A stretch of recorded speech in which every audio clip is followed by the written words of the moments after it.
les cancers. Alors, en guise de message boost de l'univers pour une période ou une phase de vie que tu es en train de vivre ou est en passe de vivre, ou peut-être que certaines d'entre vous, vous êtes en train de la clôturer. Peu importe, c'est à toi de vraiment voir à quelle phase ça s'applique dans ta vie et de prendre bien sûr les conseils, les messages comme ils viennent et de les adapter en fonction de ce que tu vis. Mais ici, en tout cas, si ce n'est pas le cas, si tu me dis oh, mais ça résonne pas, j'ai pas encore vécu ça, ne t'inquiète pas, les messages sont toujours aussi porteurs puisque ça peut servir de conseil pour justement mieux anticiper, peut-être aussi mieux appréhender la période qui arrive. Donc, mais c'est que du positif, donc n'aie crainte. Quand je dis appréhender, tout de suite on peut penser qu'il y a une situation assez douloureuse, pas du tout. Mais en tout cas ici, je ne vais pas y aller par quatre chemins comme j'ai tendance à ne pas faire justement. Je suis quelqu'un qui aime aller droit au but, on va pas commencer à tergiverser, à perdre du temps, à aller dans différents détails, à prendre différentes trajectoires. En gros, en somme, il y a une pléthore de cartes devant moi. Là, je pense que quand je compte un petit peu rapidement, je crois qu'il y en a entre 18 et 20 cartes. Et voilà, c'était assez intéressant parce que d'habitude, je canalise les messages avec différents tas de cartes et je sais très bien combien de cartes il me faut. Tandis qu'ici, ça n'arrêtait pas de tomber, de fuser, de voler. Enfin, l'énergie était intense. Donc ici, elles sont complètement ouvertes et déployées sur mon bureau. Donc il y en a un peu partout.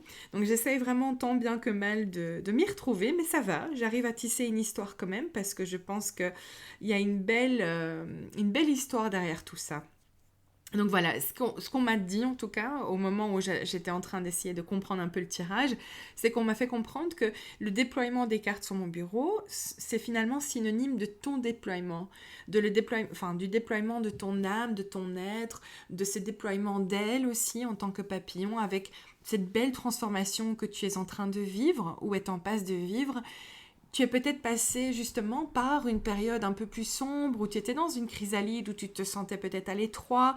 Il y avait beaucoup de transmutation, de guérison à la clé et pas toujours facile parce que finalement on ne voit pas vraiment le bout du tunnel. On peut aussi perdre espoir en se disant oui d'accord mais je sais que c'est nécessaire, je sais que ça fait partie de ma vie, de mon cheminement, mais c'est quand que les choses vont s'alléger, c'est quand que ça va s'améliorer, c'est quand que ça va un peu bouger parce que j'en ai marre, j'ai l'impression d'être en stagnation ou dans un statu quo où finalement j'arrive pas à bouger, à me sentir pleinement moi. Et là justement cette transformation que tu as pu vivre ou va vivre va te permettre justement de maintenant prendre ta place. Je sens vraiment ce papillon qui en a plus rien à cirer, et je reste très polie. Il va prendre sa place, il va étendre ses ailes, il va vibrer intensément, il va montrer ses couleurs, il va les afficher, parce que je sens beaucoup de jaune-orange, mais des couleurs chatoyantes, mais feu, beaucoup d'énergie feu, alors que vous êtes cancer, c'est le signe d'eau, mais c'est pas grave, on peut très bien être un signe d'eau et avoir énormément de feu en soi, c'est pas grave, ça fait partie de l'équilibre aussi de nos âmes et du chemin de vie qu'on a.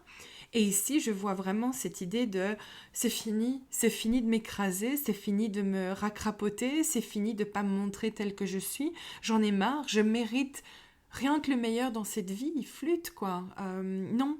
Et je te dis, je reste polie, mais je vois vraiment cette frustration qui sort et qui a qu'une envie, c'est de faire bouger les choses, d'accueillir le renouveau. Donc bravo pour cette belle transformation, parce que je vois qu'il y a eu énormément de guérison. Il y en aura peut-être encore plus si c'est pas encore le cas, si tu l'as pas encore vécu. Mais il y a donc cette notion de guérison, de transmutation.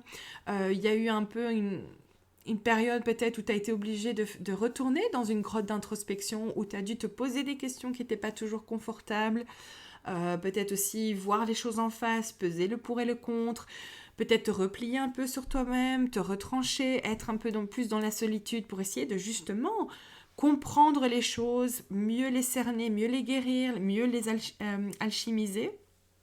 Parce qu'effectivement, il y a eu beaucoup. Je sens que c'est une phase de vie assez importante et assez essentielle sur ton cheminement. Donc c'est pour ça qu'elle a peut-être été assez rocambolesque, assez pesante. Mais voilà, en tout cas, il y a quelque chose avec la famille. On m'a parlé que même plusieurs fois, on a insisté même avec 2 cartes, si je me souviens bien, si je regarde. Oui, non, 3 cartes. Il y a 3 cartes qui parlent vraiment, si pas 4 même, oui, qui parle de pardon. Alors, il y a tout le temps cette notion d'épée où tu brandis l'épée en tant que chevalier ou chevalière, peu importe, et tu décides maintenant de couper les liens qui n'ont plus lieu d'être, qui te retiennent prisonnière, donc tu te débarrasses finalement d'énergies qui ne sont plus à même de te porter vers la prochaine étape, qui finalement t'alourdissent, te limitent, te restreignent. Donc voilà, il y a cette notion de reprise de liberté, reprise de son pouvoir personnel, de sa force intérieure et finalement de reprendre les rênes de sa vie tout simplement. Ouais, c'est ça. Et donc on me parle de petit enfant intérieur, donc la petite fille en toi, le petit garçon en toi si tu m'écoutes aussi, parce que c'est pas que pour les femmes. Euh, mais oui, cette notion d'enfant intérieur, finalement, cette guérison que tu as opérée ou que tu vas opérer, eh bien, elle est liée à l'enfance, à ce petit enfant intérieur qui finalement ne s'est pas senti aimé à sa juste valeur peut-être, ou qui ne s'est pas suffisamment fait entendre, fait valoriser. Donc ce besoin aussi de s'affranchir de cette enfance-là, de peut-être des schémas parentaux, des pensées limitantes ou des croyances limitantes dans la famille, mais il y a la notion d'arbre généalogique qui est là. Et je sens vraiment qu'en brandissant cette épée, tu vas non seulement te libérer, mais tu vas libérer aussi une partie de ta lignée. Maintenant, si tu es une femme, tu libères la partie de ta lignée féminine, je dirais.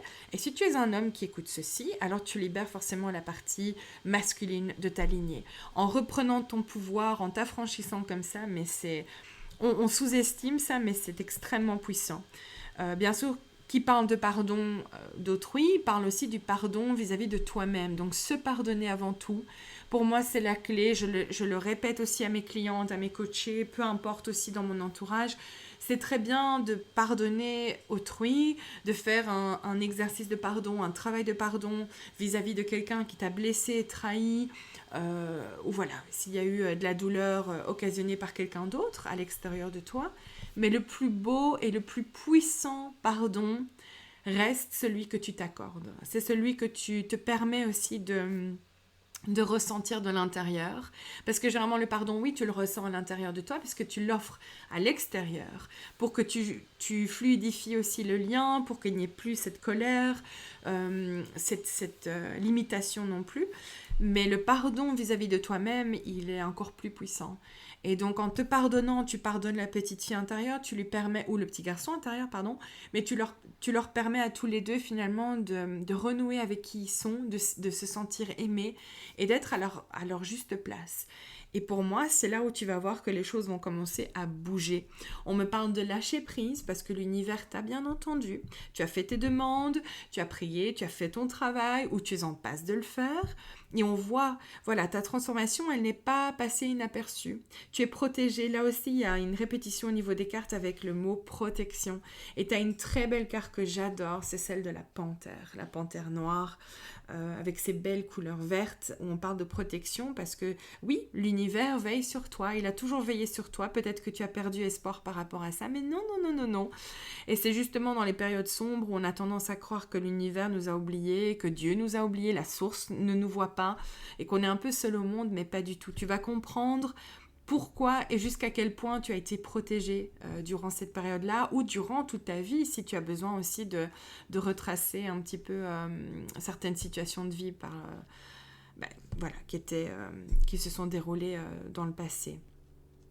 Mais donc protection, qui dit protection, voilà, c'est par rapport aussi à tes projets, par rapport à ton chemin de vie, mais c'est aussi par rapport à ta demande.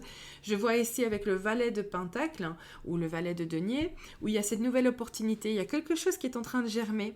Et pour moi, ça me rappelle aussi le denier sur la carte de protection, la carte mauve, où finalement il y a une sorte de bijou comme ça, mais qui me rappelle un petit peu, oui, un peu cette notion de médaillon, d'opportunité, de graines.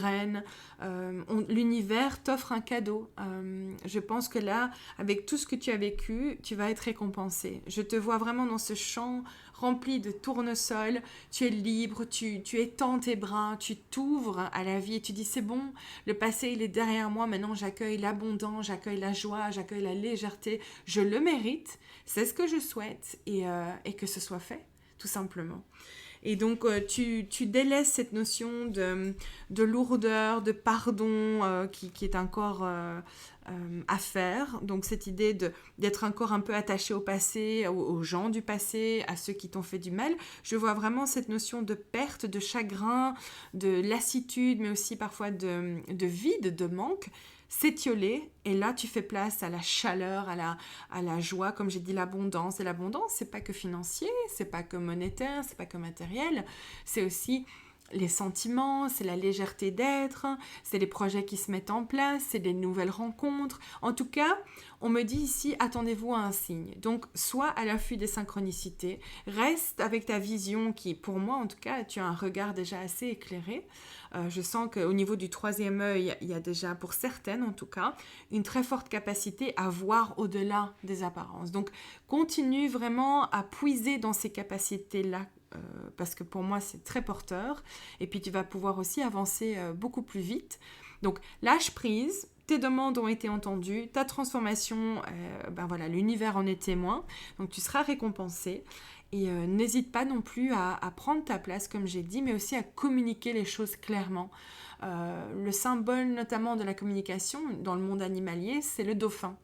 Et pour moi, c'est vraiment cette notion de nouveau de l'eau, de l'océan, de puiser en soi, d'aller dans les profondeurs, même si les dauphins ne vont pas nécessairement dans les toutes grandes profondeurs de l'océan, ça reste quand même un animal marin.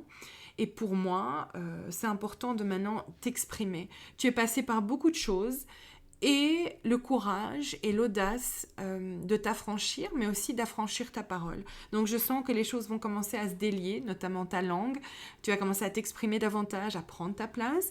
Et c'est super parce que pour moi, tout est lié. Dans ton métier, que ce soit ta mission de vie ou pas, dans ta manière d'être, dans ta façon de voir les choses, de mettre des limites, de clarifier ce que tu veux ou ne veux pas, à clarifier tes besoins.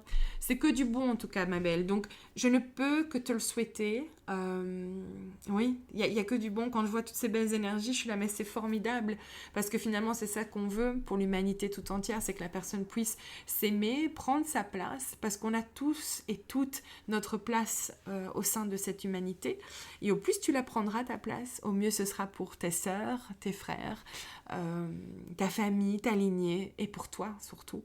Donc encore bravo, bravo, bravo, et si ce n'est pas encore fait, je te souhaite rien que le meilleur, ma belle. Et maintenant, tu sais à quoi t'attendre. Et c'est pourquoi tu le feras. Et c'est pourquoi tu passeras par tout ça. Parce que tu seras récompensé à la fin de ce long tunnel. Ou pas du tout. Hein. Quand je dis long, ça peut être quelques jours, ça peut être une semaine, ça peut être un mois. Tout est relatif. Mais en tout cas, ça en vaut la chandelle. Voilà, ma belle. Je te fais des gros bisous. Prends bien soin de toi. Et puis, au plaisir. Namasté. Et n'hésite pas aussi à me laisser un petit commentaire, un petit like. Ça me ferait super plaisir. Et j'hésiterai pas aussi à te répondre. Donc s'il y a quelque chose qui vient, s'il y a quelque chose qui est corroboré, confirmé, si peut-être par la suite tu reviens sur la chaîne, n'hésite vraiment pas à me laisser un petit commentaire, ça me ferait super super plaisir. Voilà, une très belle journée et à très bientôt. Ciao ciao ciao.